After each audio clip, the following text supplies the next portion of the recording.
I am excited to cover this topic today because when I first became a Christian, I struggled with this. Because becoming a Christian doesn't mean your past habits are erased, and some habits are hard to break. So what does it actually mean to follow Jesus daily? That phrase gets used a lot. Follow Jesus, walk with God, live for Christ. But if someone asked you to explain it clearly, what would you say? Because for a lot of people, Christianity starts to feel unclear right here. You understand the gospel, you understand who Jesus is, you've trusted him, but the question becomes, what does everyday life actually look like? Is it about doing more, trying harder, following a set of rules? Or is it something deeper? Today, we're going to answer that question clearly. What does it mean to follow Jesus daily? Not as a concept, but as a real way of living. Before we go any further, let's slow down here, because this is where clarity really starts to matter. When people hear the phrase follow Jesus, they often try to define it by what they see externally. They look for visible actions like reading scripture more, praying more, going to church, making better decisions. And all those things are important, but they are not the starting point. Because if you only focus on what's visible, you miss what's foundational.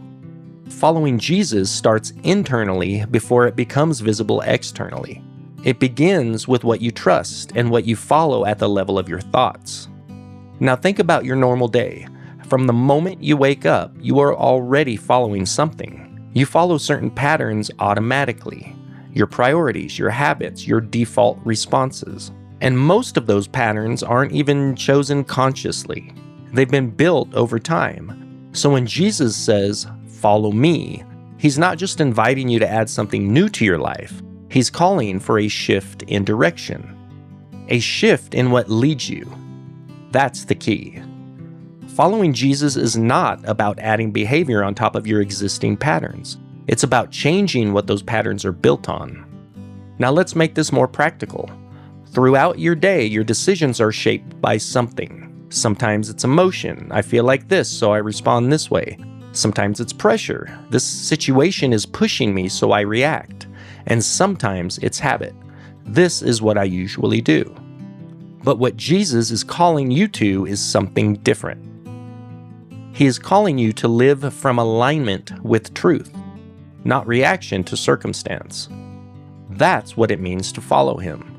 Now this might sound like something big and abstract, but it actually shows up in very small, very simple moments. It shows up in what you choose to focus on. It shows up in how you respond when something doesn't go as expected. It shows up in how you handle pressure, frustration, and make decisions. That's where discipleship happens. Not in isolated moments, but in the flow of your day. Now here's where many people get confused. They think following Jesus means they should always feel motivated, focused, and consistent. But that's not how real life works. Some days are clear, some days are scattered, some days you feel focused, but some days you feel distracted. Following Jesus daily is not about eliminating all of that. It's about learning to return again and again.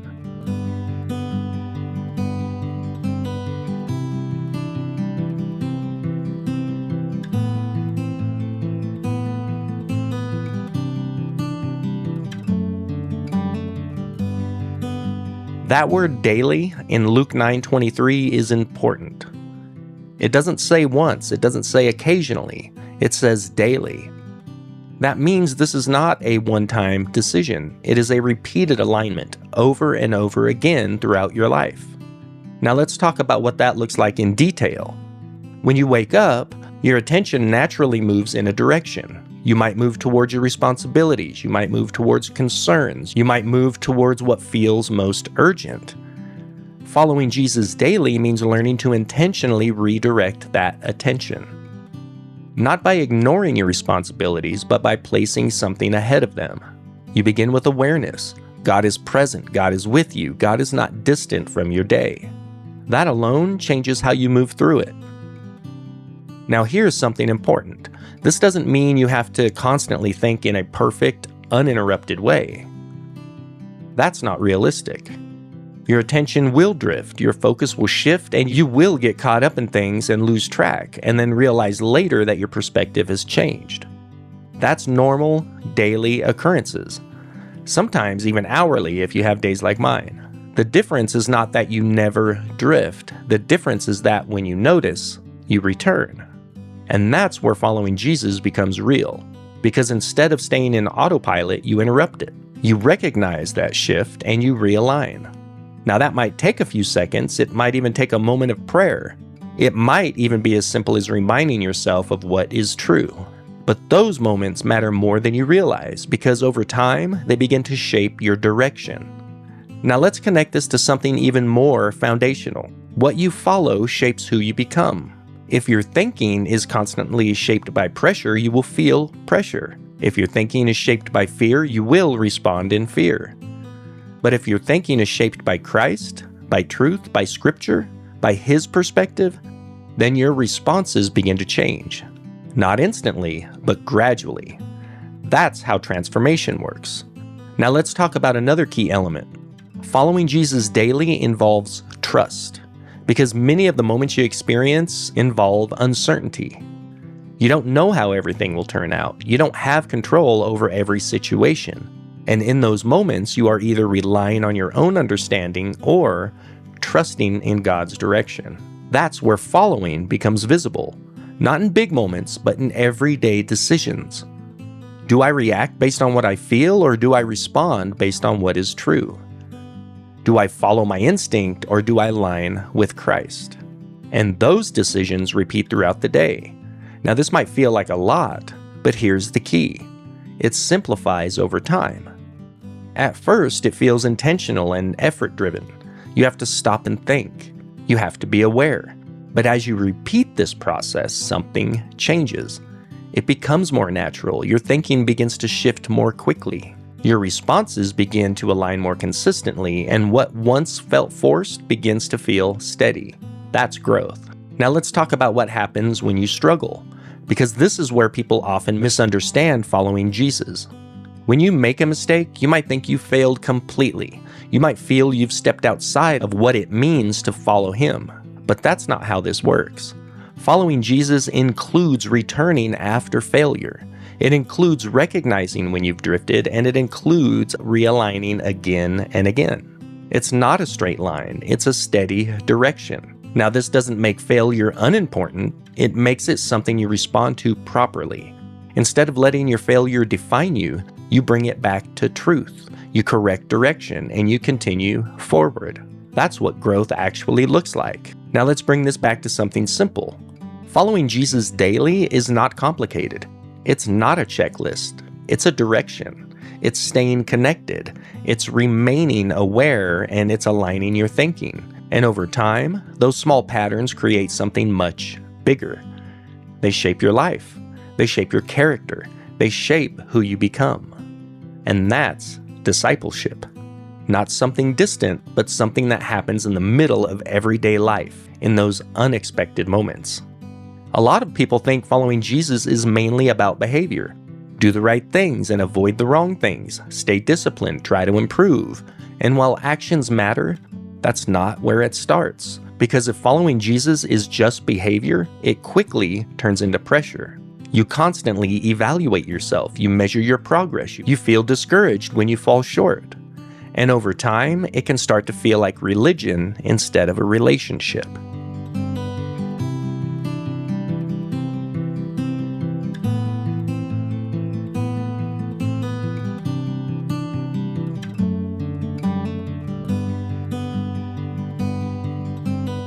This is one of the clearest statements Jesus makes about following Him, but it's often misunderstood. Deny yourself. That does not mean you lose your personality. It does not mean you stop thinking. It does not mean you reject everything about yourself. It means you stop placing yourself at the center. Instead of being guided by what you want most in the moment, you begin to align your life with Christ.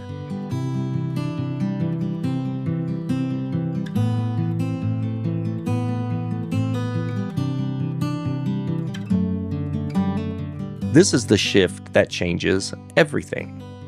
Following Jesus is not primarily about rules. That's religion. Following Jesus is about relationship, and every relationship grows through connection, time, attention, and trust. That's true in every area of your life, and it's true here. So what does this actually look like on a normal day? It's not complicated, but it is intentional.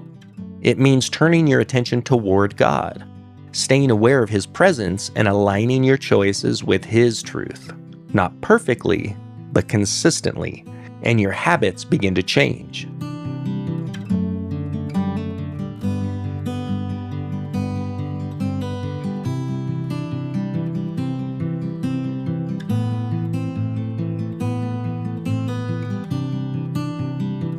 Jesus uses the image of a branch connected to a vine. The branch doesn't produce life on its own, it stays connected, and through it flows life. That's the picture. Following Jesus is not forcing change, it's staying connected to the source of change.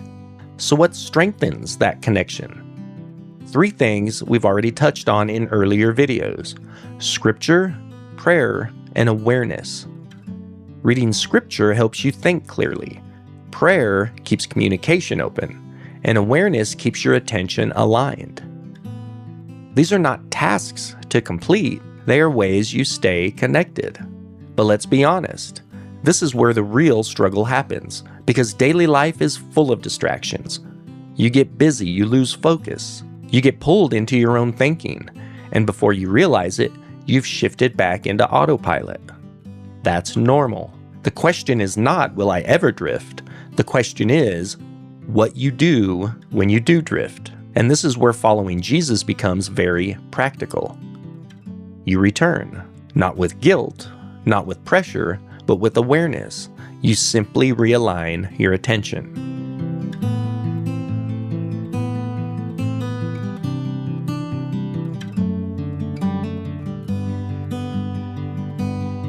Following Jesus daily is not one big decision. It's a series of many small decisions, again and again throughout the day. What am I focusing on? What am I pursuing? What is shaping my response? And when you notice you're drifting, you don't start over.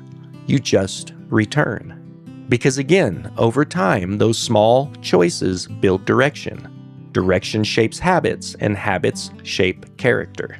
Character shapes your life. Now that's how growth happens. Now this is important. Following Jesus is not about doing this perfectly. If it were, no one would be able to do it. This is where grace remains central. You are not earning your relationship with God, you are living from it. And that truly changes everything. Because the reason you can follow Jesus is because of what He has already done. You don't start by trying to reach Him, you start from being brought near. That means your daily life isn't about achieving something, it's about responding to something already true. And over time, something begins to change. Not instantly, not dramatically at first, but steadily. You think differently, you respond differently. You become more aware of truth, not because you forced it, but because you stayed connected. Let's be clear about what this is not. It's not constant emotional intensity, perfectly consistent performance, never struggling. But it is steady direction, repeated returning, and growing awareness. God made us so we could have a relationship with Him, not so He could grade us on our performance. Let's summarize. 1, following Jesus is about relationship, not just behavior. 2, it means staying connected, not striving independently. 3, daily life is about consistent direction, not perfection. 4, when you drift, you return. And 5, growth happens over time as you stay connected. From here, we're going to continue to build on this because following Jesus daily isn't the end, it's the beginning. And if you're new here, the Start Here playlist walks you through the entire foundation, step by step. If you found this video helpful, share it with someone who is struggling with this topic. And hit that like button, it helps to push this video out to more people just like you and me. And subscribe for weekly Bible teachings and practical Christian living. It also helps to grow our channel and reach even more people. Thanks for watching, and I'll see you in the next video. Until then, God bless.